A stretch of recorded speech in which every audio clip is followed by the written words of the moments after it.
We say towards the end of the paragraph of Modim, which we left off yesterday, Hatov, God is good, Kilo chodu rachmecho, because his rachmim, his mercy, has not been exhausted. Now, we're speaking about his mercy is endless, is inexhaustible. Then we say, V'amarachem, and the merciful one, Kilo samach chasadecho, his chesed doesn't come to a close. Interesting. We first speak about, because God is good, therefore his mercy is inexhaustible. So if God's mercy is not inexhaustible, so who is God himself? He's the Merachem. He's the merciful one. And due to be the merciful one, which his mercy is inexhaustible, that's why his chesed doesn't cease. Very interesting. You got it? First we speak about Hatov lo ki lo chol rachmecho. He is the level of goodness that is rachmim is inexhaustible. And therefore the merciful one, ki lo samach chasadecho, therefore God's chesed is continuous. It never ceases to be complete, just keeps doing it.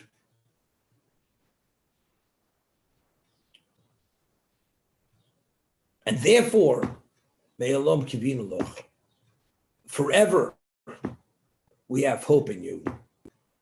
You know, a person says, a very wealthy man says, I guarantee you for the next 50 years, I'll give you $100,000 a year. And he has the means today. But you want to know something? The man is 80 years old. What you have today, you could give me, you could guarantee. What's going to be in the next 50 years or even next year? Who said you're going to be here? Well, I have means, but those means, firstly, even if you are here, maybe you won't have those means. And even if the means are there, you're not going to be here. And even if you're here and the means are there, who said you'll be able to do it? Maybe your predicament will change. There's so many variables to make something happen, and unless they're all in place, they're not happening. But God has mercy, which is inexhaustible. So what dimension of merciful being is God? He's the Merachem, he's the merciful one who has inexhaustible mercy. Therefore, God says, I will do chesed. His chesed never ceases to be. Because God being eternal and his mercy being inexhaustible, due to that mercy and dimension of mercy, even if we're unworthy to a degree, his mercy will allow us to be beneficiaries of chesed to that degree. And therefore, we always have hope in you that you will provide for us due to your dimension of mercy, being the merciful one who has the ability to deliver whatever he says he delivers, which is chesed. That's what we're acknowledging. Many years ago, my mashgiach's wife, so she went to an ophthalmologist. We're going back now in the early 70s in Baltimore. His name was Julian Goldberg. That was the ophthalmologist name. He was first class, one of the best ophthalmologists in Baltimore. So, and then he must have been in his 50s. And he says to her after the exam, he says, you know, you don't have to come back for another 7 years. At that time, she must have been in her upper 60s already. He himself was a man in his 50s. And she says, come back in 10 years. I'll see you in 10 years.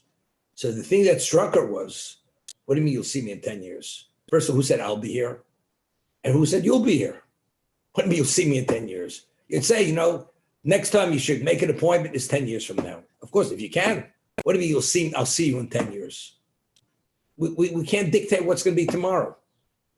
But in terms of reliability of God, we can always rely on him for many reasons.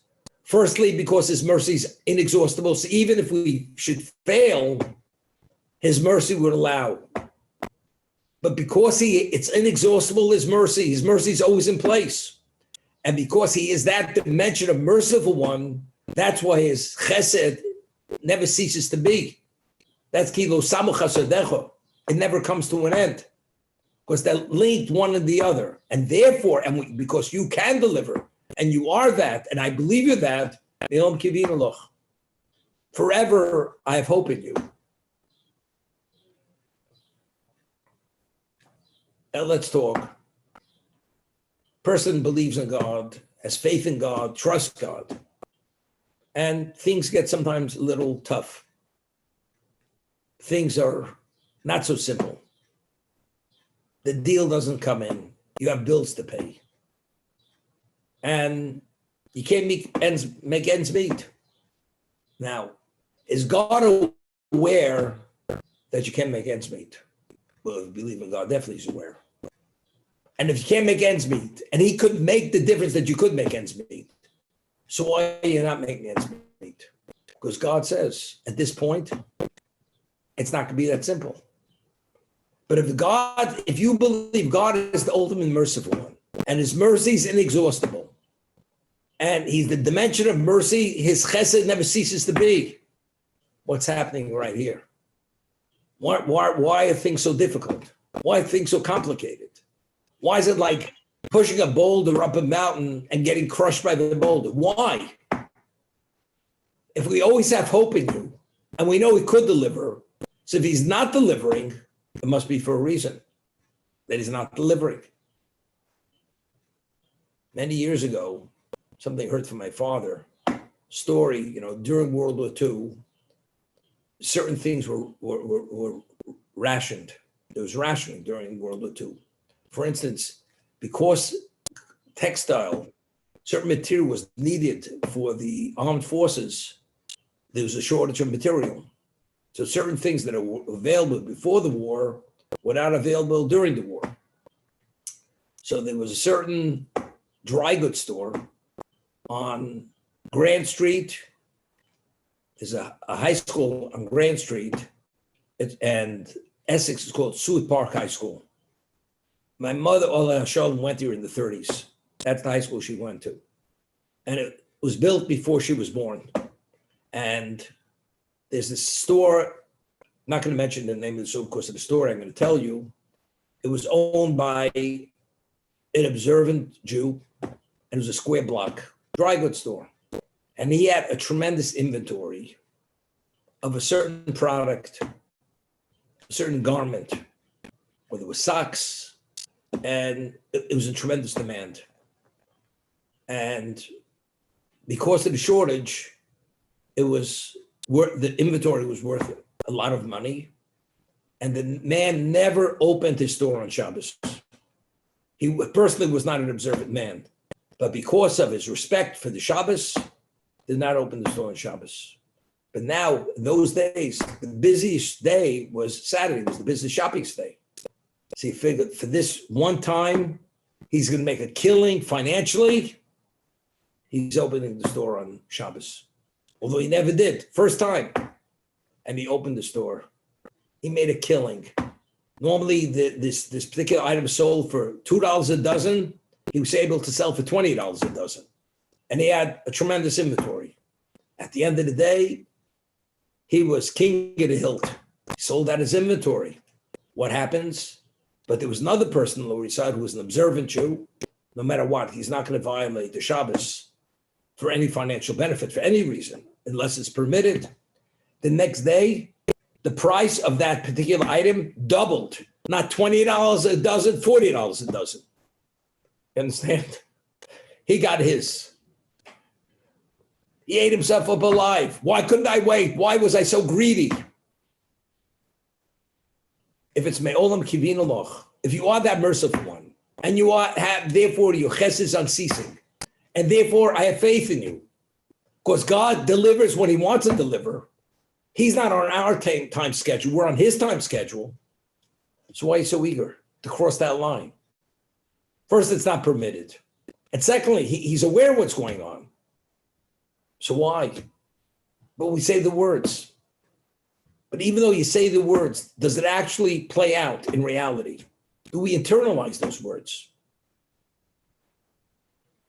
A man today who you've had a relationship with, who's good for the money, and he's shown that he will do as he says, and he tells you have nothing to worry about. If you don't have a position in 6 months, I will guarantee you will have a job and you will earn a sufficient amount of money to be able to cover all your expenses. And this man is a major player in the financial field. Do you have any problem losing sleep? That in 6 months, the man's not going to deliver what he said? The man is credible, kept his word, you've seen it in the past, no problem. You sleep without a problem, without a worry.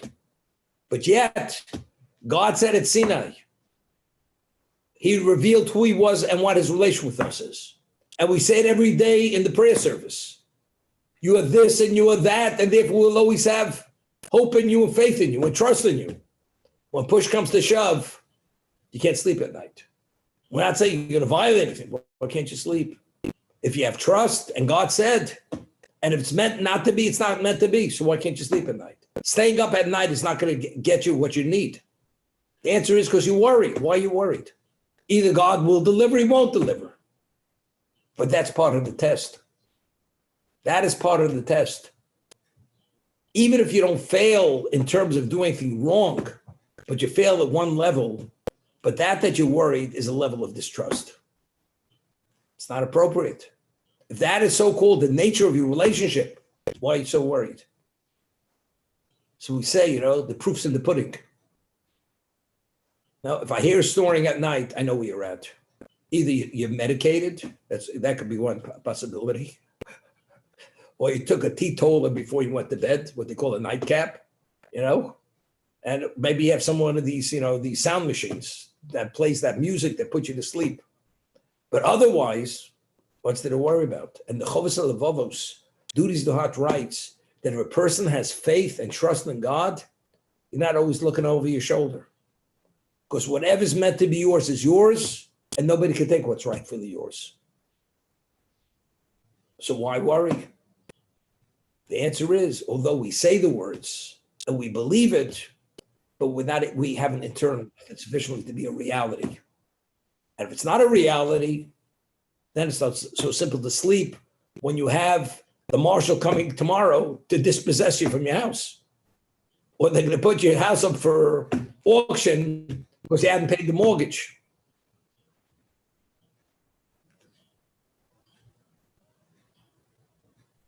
This is totally a digression, but many years ago,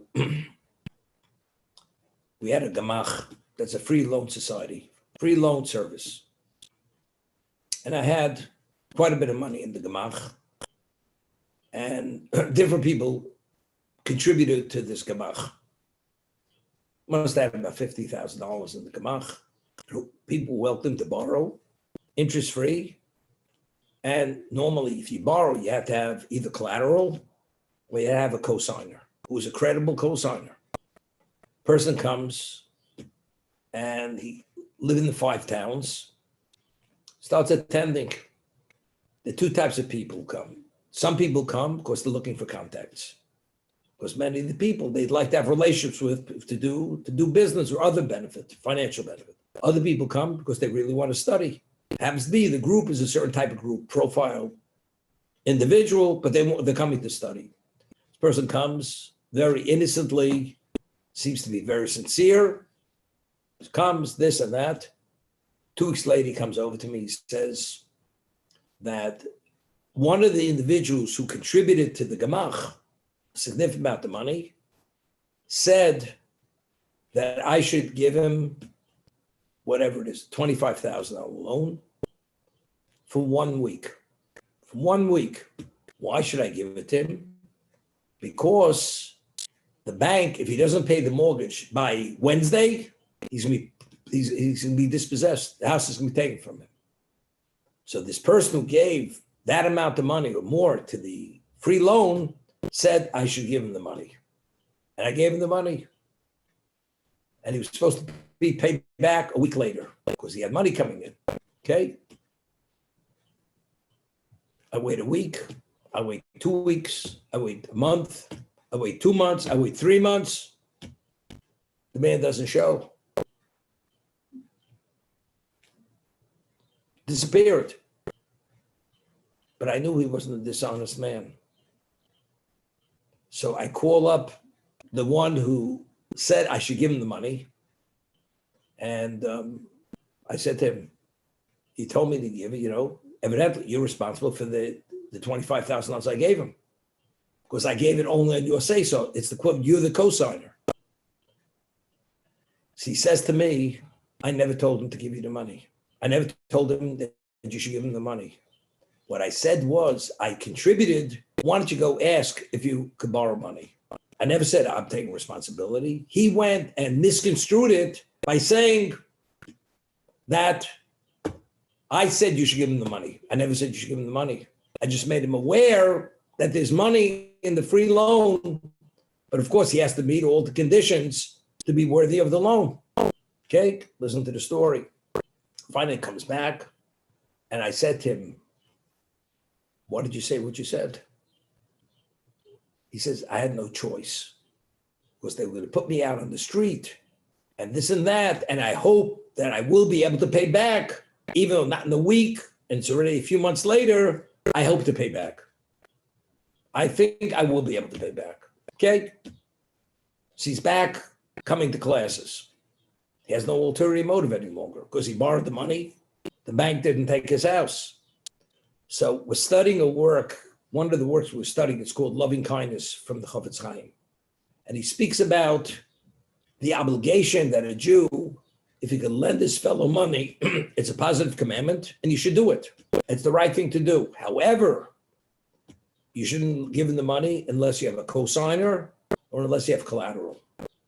Because otherwise, before you realize, you're not going to have any money in the free loan because people are going to borrow the money. They intend to pay back. And unfortunately, they don't pay back. So the free loan is going to become bankrupt. Okay? Then the Chofetz Chaim, his closing words are, and if a person borrows money initially, not knowing where he's going to pay back from, that's not called borrowing, that's called stealing. So a person in his own mind convinced, I'll have the money in the future, but he has no idea where it's coming from. And you go and you say, I want to borrow. It's not called borrowing, it's called stealing. And this person's sitting there. So after the class comes, he says, I can't come back any longer. I said, why not? He says, because according to what we've learned this morning, it's not I was a borrower who meant to borrow. When I asked you for the money, I had no idea where the money's come from. And I still don't know if I'm going to be able to pay back. So factually, I'm a thief. So if I'm a thief, you know something? I can't come here. I can't look myself in the mirror any longer. That's what he said to me. So what happened? Ultimately, he paid the money back, or somebody covered for him. And he passed away a few months later, relatively a young man in his 50s, passed away. He probably had such internal strife within himself. I think he passed away of a heart attack and he died. That's what happened. But again, if you have faith, maybe you meant to be dispossessed. Maybe you should be dispossessed. You know, we live in a real world. If you can help yourself, fine. You can't help yourself, it's meant to be. I would like to earn so much and you're not able. Therefore what? Does that mean to say you should go and steal or you should go and become a beggar? Maybe downgrade your lifestyle, move out of the house and move into a cold water flat apartment and what? And you live at a paltry amount of money. Who said you have to live with this level of affluence? Again, but God's so reliable. Yeah, but who said God's reliable to give you a 5-star lifestyle? Maybe only meant to have a 1-star lifestyle, a no-star lifestyle. Who said you need any quality lifestyle in the material sense?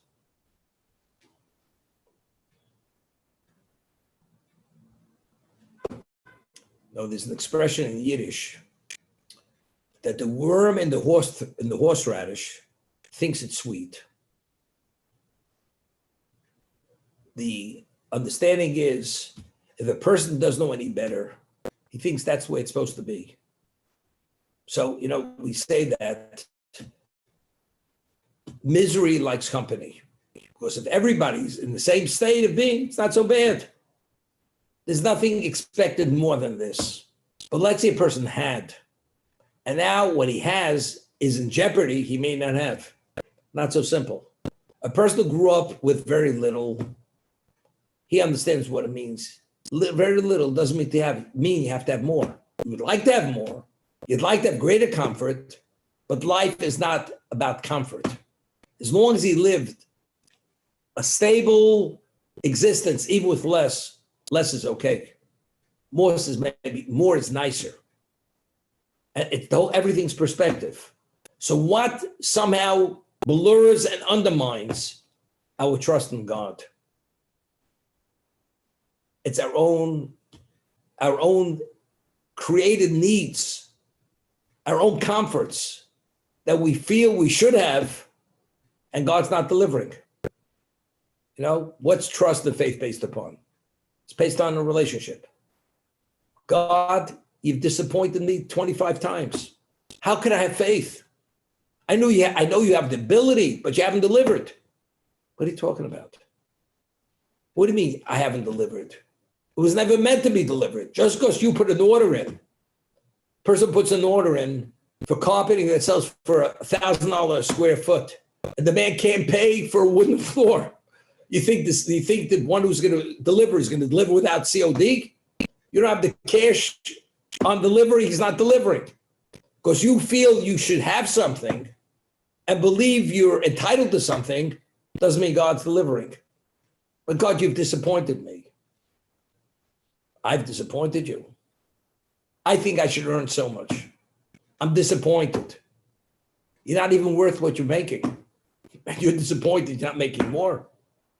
This is how absurd people process life and process fact.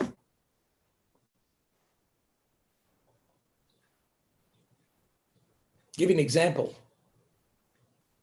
Person is a teacher or a Rebbe, and you have different kinds of students. Some students ask good questions. Some students ask questions which indicates a lack of understanding, or because they want to be heard. So the student who wants to be heard or who doesn't fully understand, that's why he's asking the question. And he's wasting everybody's time when he asks the question. The Rebbe doesn't respond to that person's questions. But the other students who ask important questions, which only creates an elucidation of the subject matter, he answers. So the student who's not answered comes over to the Rebbe and says, I don't think it's fair. My question you just ignore, and the other people, you acknowledge their questions. I don't think it's right. You should treat everybody equally. Sure. If the questions are equal, we treat everybody equally. But if your question is off base and baseless, I'm not here to waste people's time. Well, I expect. God, I have faith in you. I have faith you can deliver what I ask. That's not faith. That's called foolishness. That's foolishness. Because if God is not delivering and withholding, either you haven't asked sufficiently, or factually you're not worthy. So if you're not worthy, that's why he's not delivering. But we always have faith in you because your mercy is inexhaustible. You're the ultimate merciful one, and therefore your kindness hasn't ceased. But it doesn't mean to say you're part of the equation.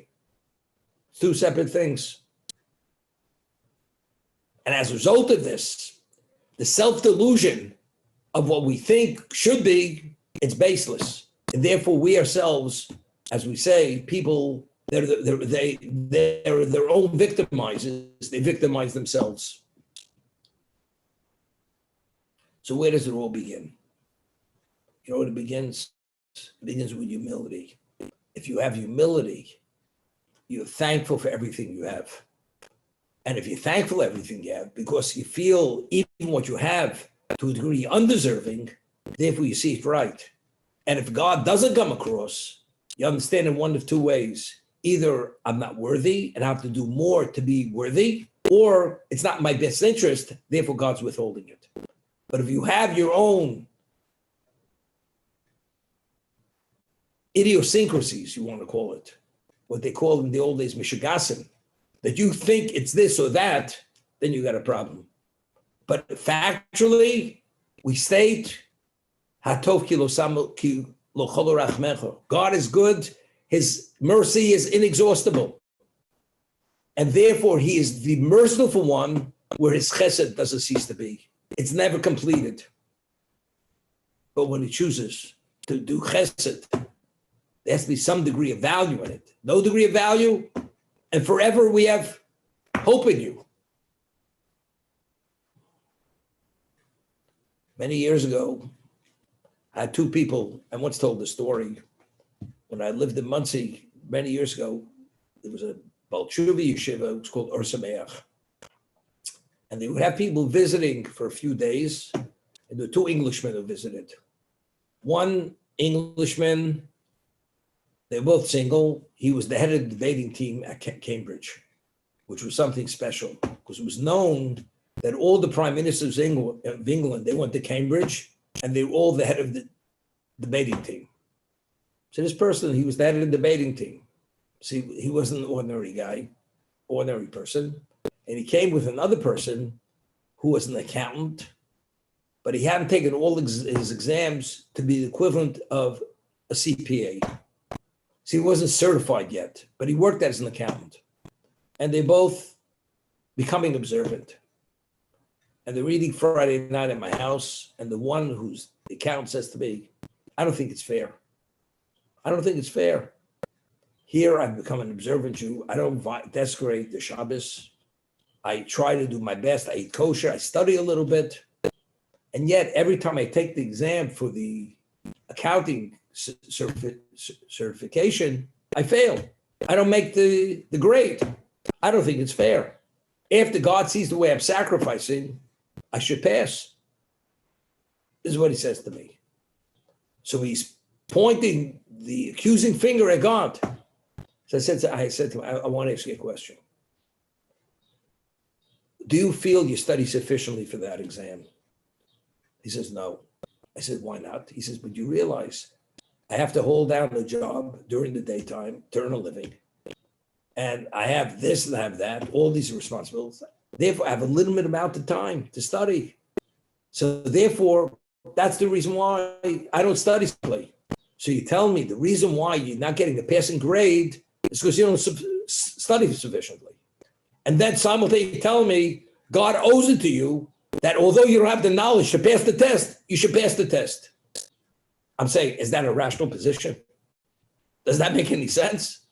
You're blaming God because you're the victimizer. You're the one who's delinquent and irresponsible, but yet God owes it to you. What does one thing have to do with another? I think I should be a pole vaulter to go over that horizontal pole, which is 18 feet high, where the person is about 300 pounds overweight, with man ever practiced with the pole. You can visualize what this is going to look like. You understand? He says, well, the kangaroo could do it. Why can't I? The answer is because you're not a kangaroo. That's the difference.